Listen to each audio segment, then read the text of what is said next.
Hello, you're watching Special Dialogue here on TVOI World. We're coming to you from the capital, Jakarta, Indonesia.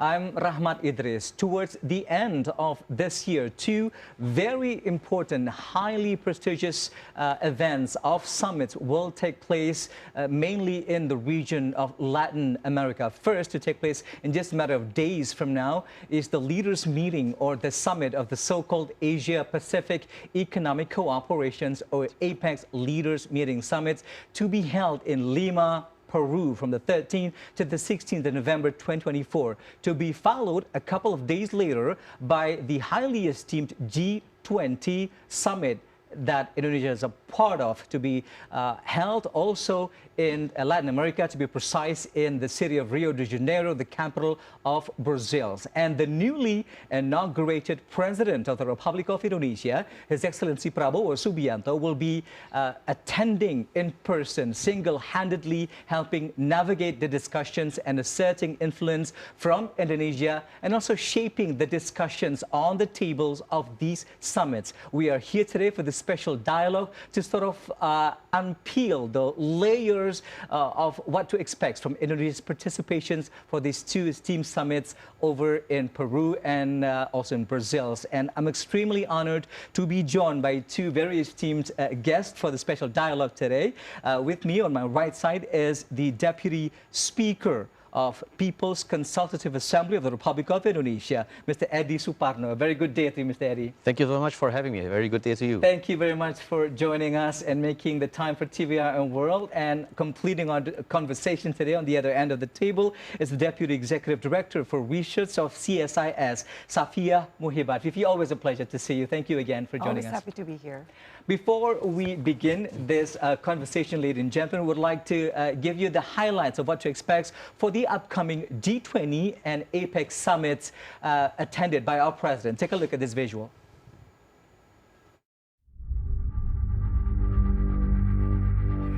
Peru will host the annual Apec Leaders Meeting on November 13 to 16 in Lima, against the backdrop of a stagnating economic integration in the ASEAN region, rising protectionism, geopolitical tensions, and an uncertain economic growth outlook.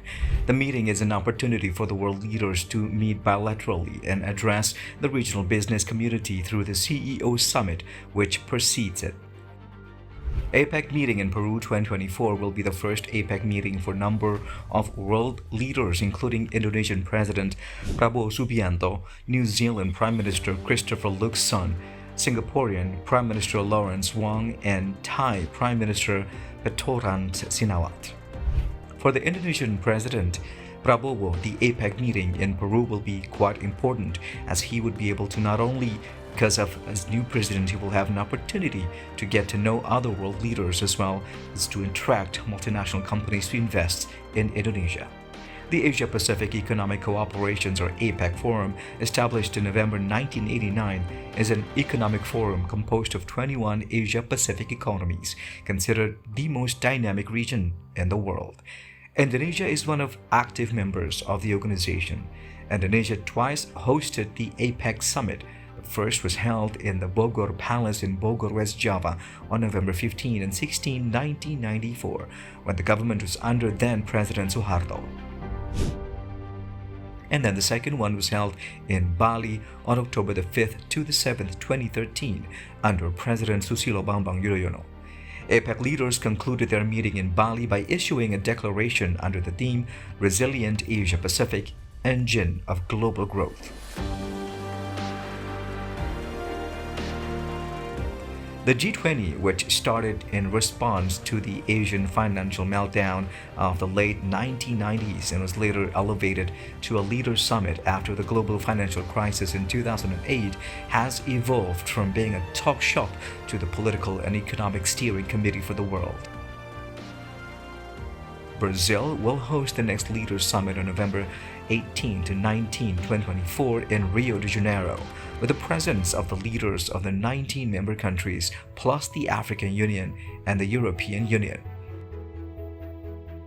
Brazil took over G20 presidency from India in November 2023 and will then pass the baton to South Africa. Indonesia hosted the G20 summit in Nusa Dua, Bali on November 15 and 16, 2022. During the Indonesian G20 presidency in 2022, the war in Ukraine had started affecting global food security, an issue that Indonesia pushed as a priority along with advocating for resilient global health systems in the wake of the pandemic. At the conclusion of the Bali summit, the then President Joko Widodo unveiled several concrete achievements from the gathering that included, among others, pandemic fund establishment, the launch of the Resilience and Sustainability Trust under the International Monetary Fund, amounting to $81.6 billion to help countries in crisis. Meanwhile, India, for its part, took up inclusive digital infrastructure, an area in which it has found success through homegrown solutions and which it has offered to share with other developing countries, along with the reform of multilateral development banks and international institutions to scale up financing for climate and other global development challenges.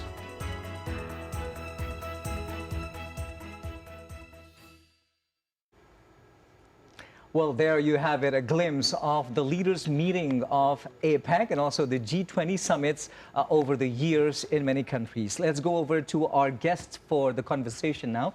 First, over to you, Mr. Deputy Speaker. It is highly interesting with the fact that the newly inaugurated President Prabowo Subianto has a lot on his tables and now is attending all of these important meetings overseas. Yeah. What will be the main objectives, the main missions that the government of Indonesia, through our presidents, will be presenting on the tables of, first, the APEC leaders meeting for the summit?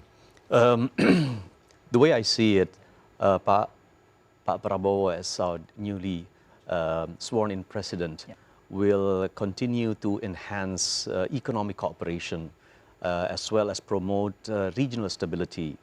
But he will also, as CEO of Indonesia Inc., will also act as Chief Marketing Officer of Indonesia Inc.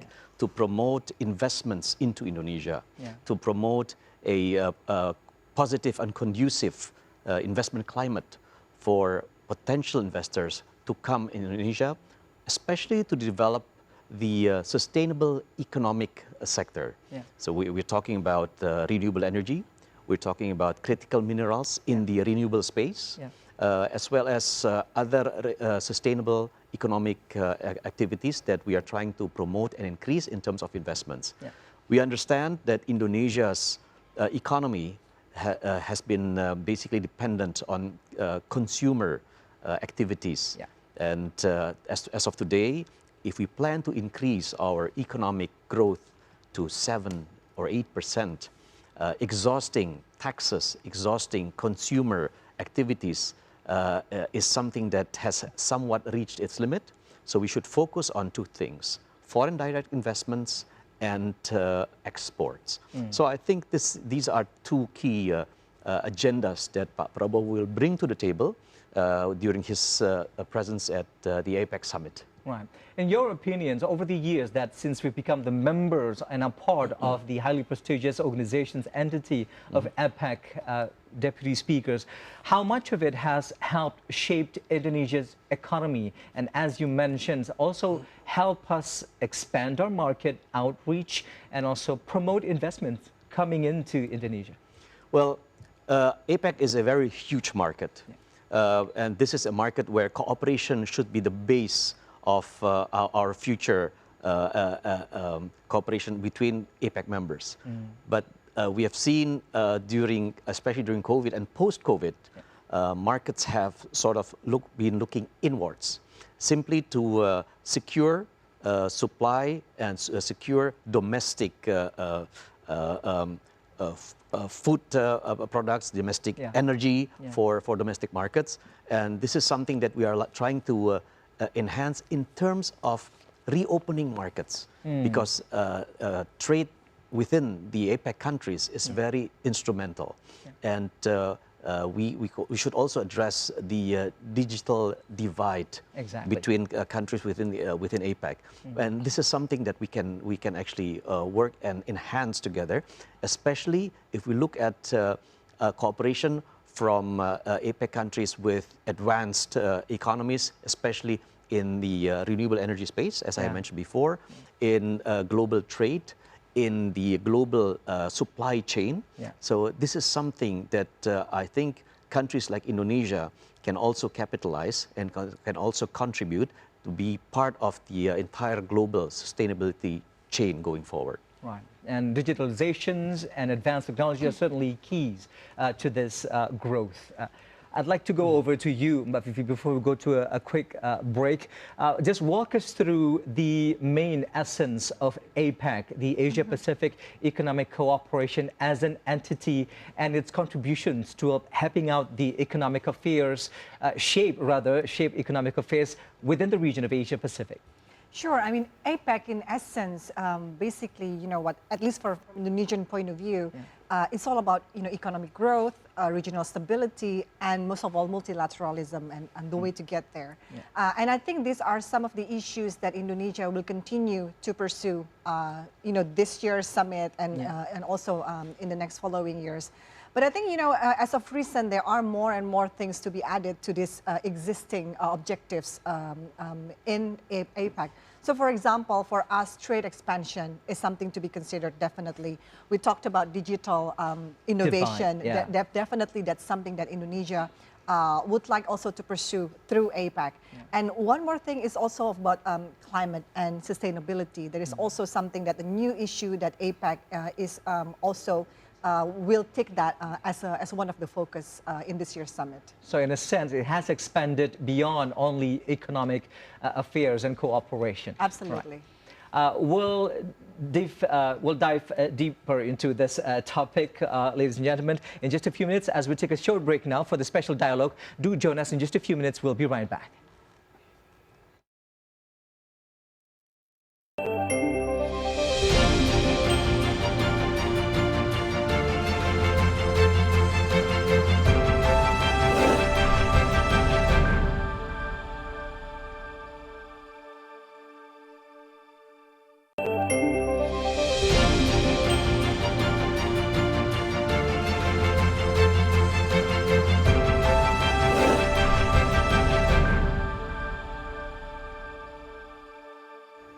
Welcome back to the special dialogue here on TV Our World. We are still deep in conversations on the Indonesia's stance on APEC and the G20 summits coming in just a couple of days from now as we speak. And I'm still joined by Deputy Speaker of People's Consultative Assembly of the Republic of Indonesia, Mr. Eddie. You mentioned very briefly there the targets that has also been mentioned. I mean, you echoed, Mr. President, essentially there. We are aiming for, if not 6, 7 to 8% economic growth in the country. What is the role of APEC, in your opinions, which will be attended by Mr. President himself, in helping us achieve the trajectory towards these numbers? I believe one of the key components is remaining markets open, close coordination between APEC countries, encouraging inflows of investments. Through inflows of investments, obviously, we will enhance our manufacturing base. We will enhance Indonesia's downstreaming industry base, and that will create jobs, will enhance our manufacturing capabilities. And Indonesia has traditionally been an open market for imports. We have always been a market, but we have never transformed ourselves to become a base for exports.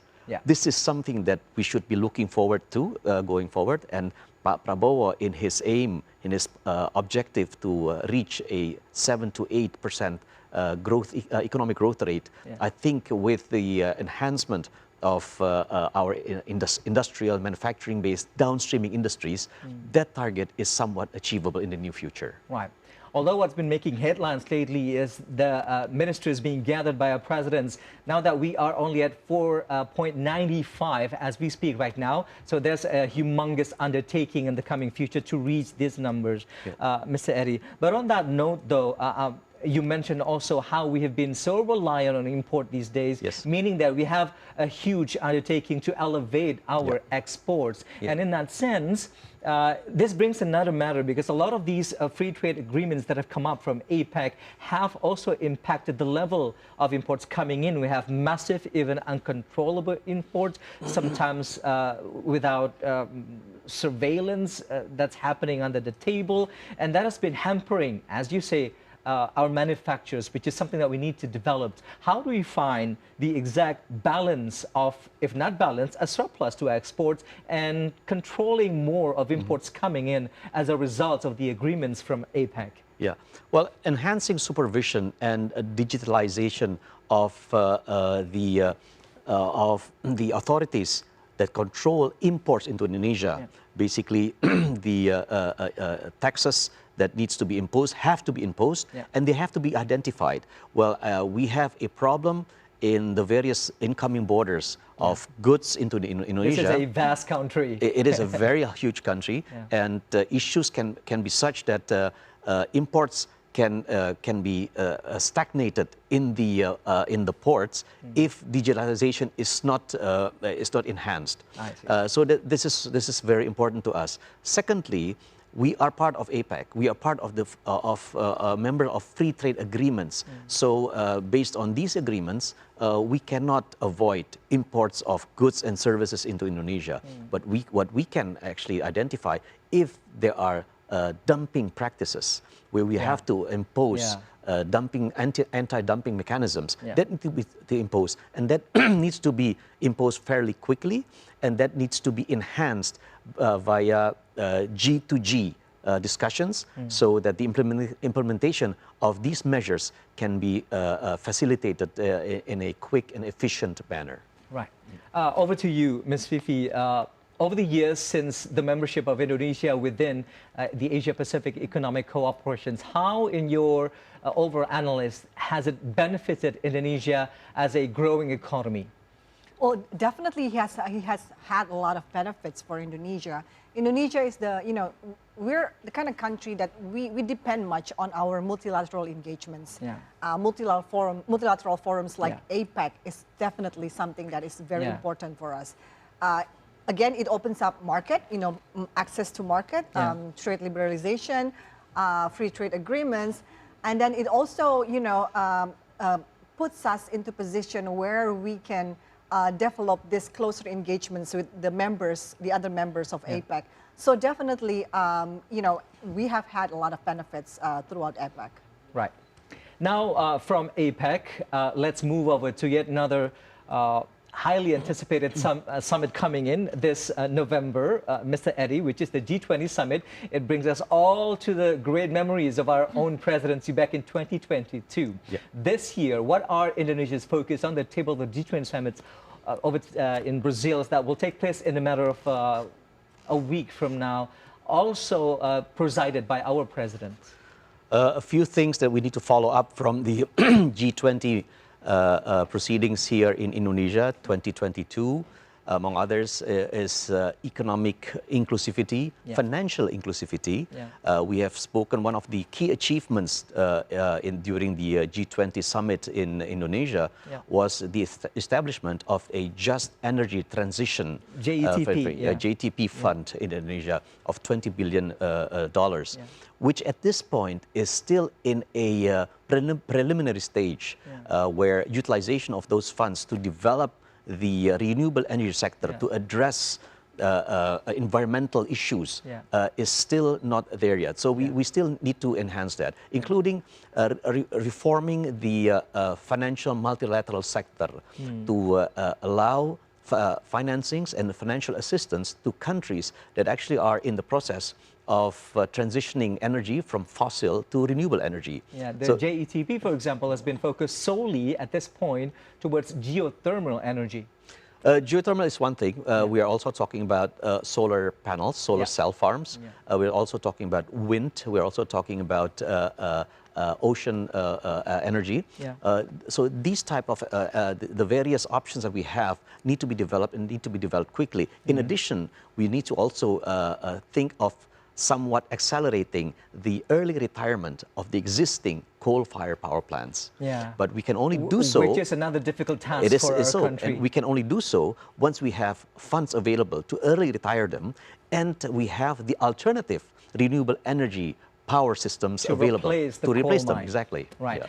Before we go to a quick break, I'd like to go over to you about the G20. We remember precisely back in December 2022, the two of us, only the two of us, for many hours here, kicking off the G20 presidency, one of the early broadcasts of TV Our World. Fifi, thank you so much for those memories. Now, fast forward to 2024. Now it is under Brazil. How much has it improved, Fifi, in terms of addressing the current global challenges within the G20 member states, which are some of the biggest economies in the world? Well, I guess, 2 years forward, there are new challenges to be faced, Exactly, yeah. even more than we faced 2 years ago. And I do think that, we set some priorities in 2022 during Indonesia's presidency. And I do think that Indonesia will continue to advocate some of the priorities that we had 2 years ago coming into this year's summit in Brazil. And this includes, issues like strengthening global economic stability. Pak Eddie mentioned about, green transition. I think that is one of the main agenda that Indonesia is bringing forward to this year's summit as well. And I do think, we are still, we're 2 years ahead from the pandemic. And I do think that we are still also bringing into the agenda issues that address the long-term economic impacts of the pandemic still. And I think G20 is one of the right platforms to actually discuss some of these things. Well, the pandemic itself is a reeling impact that we are still recovering up to this point. And it's still another big homework for the G20 members. We'll continue on that topic of the G20 in just a few minutes when we return for the continuations of Special Dialogue here on TV Our World. We will be right back.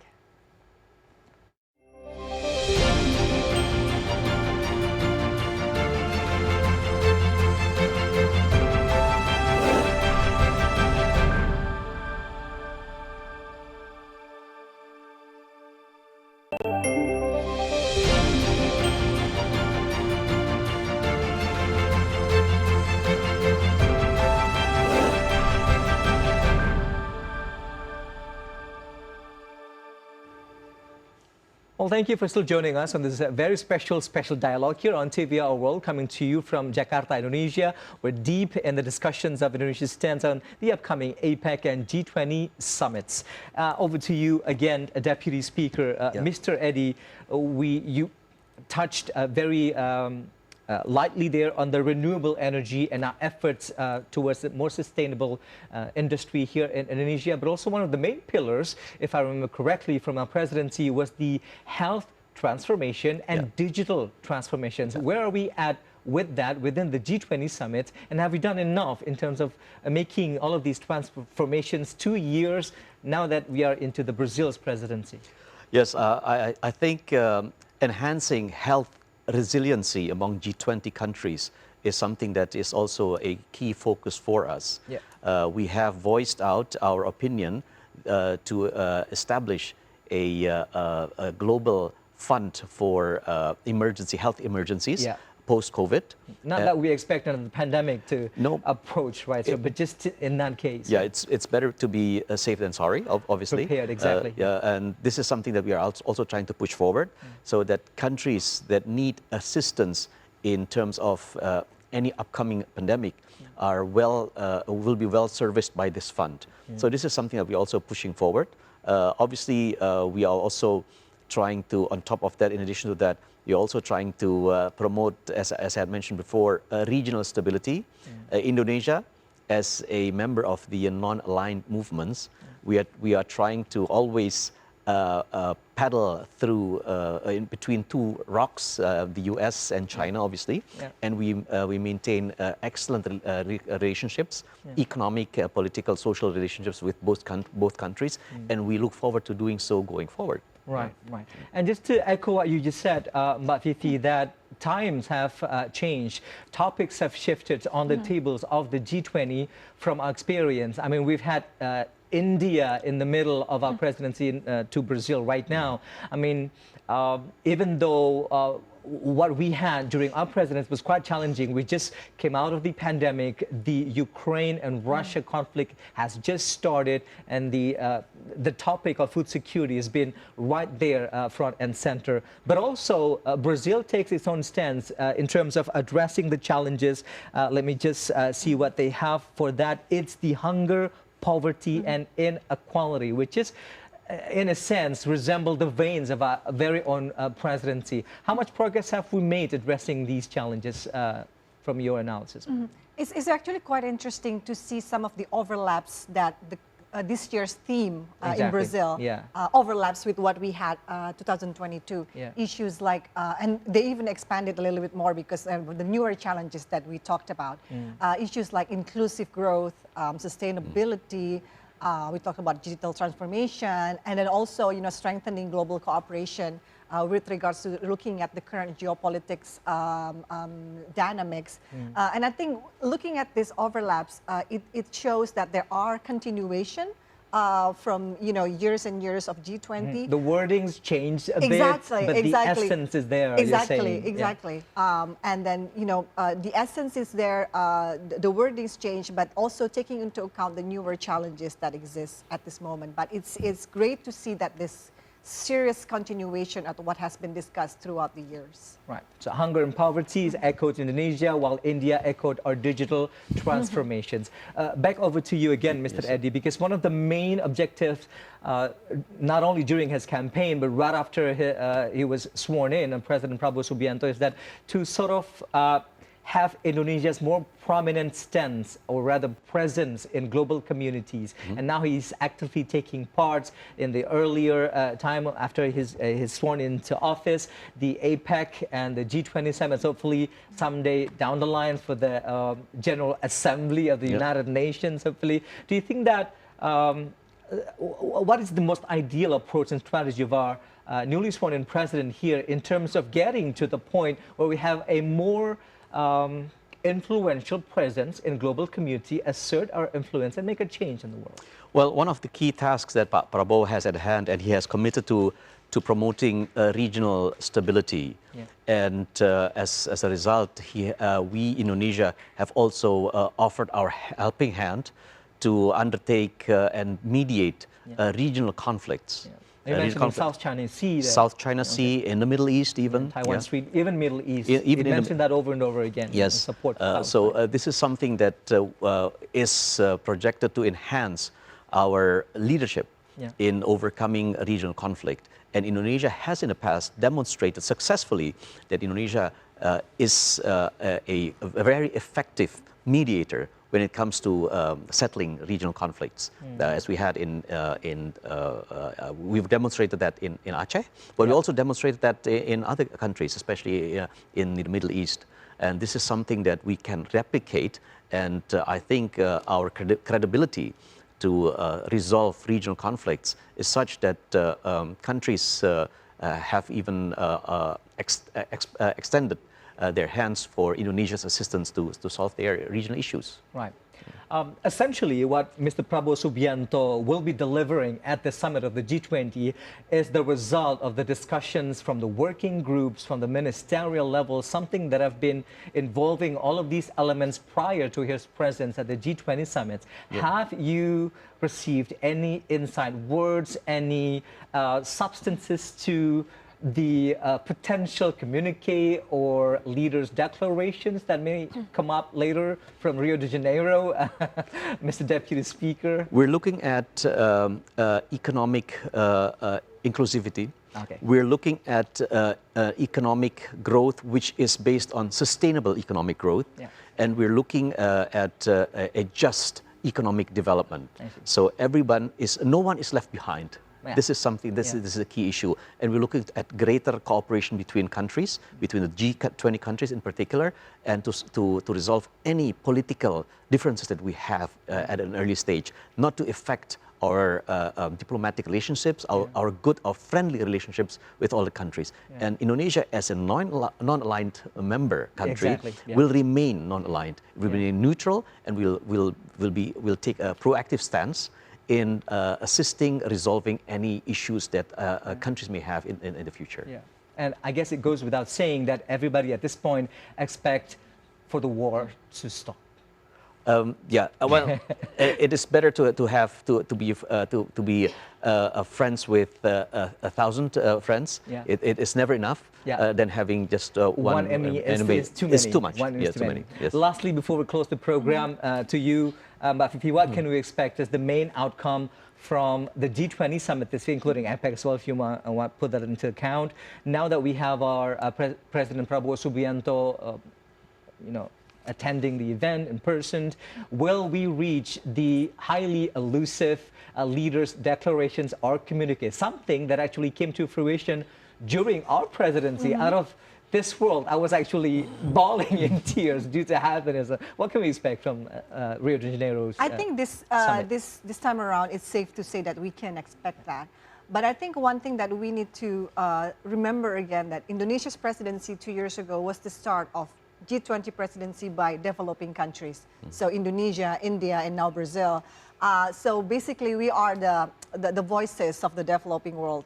So what is more important, I think, hopefully in the leaders' declaration, there will be more voices of these developing nations, our concerns, our interests that is put there in the declaration, so that it's become a priority for all the G20 members. And hopefully someday down the line, all the developing member nations will become developed member states of the G20, and we are out of the middle income trap.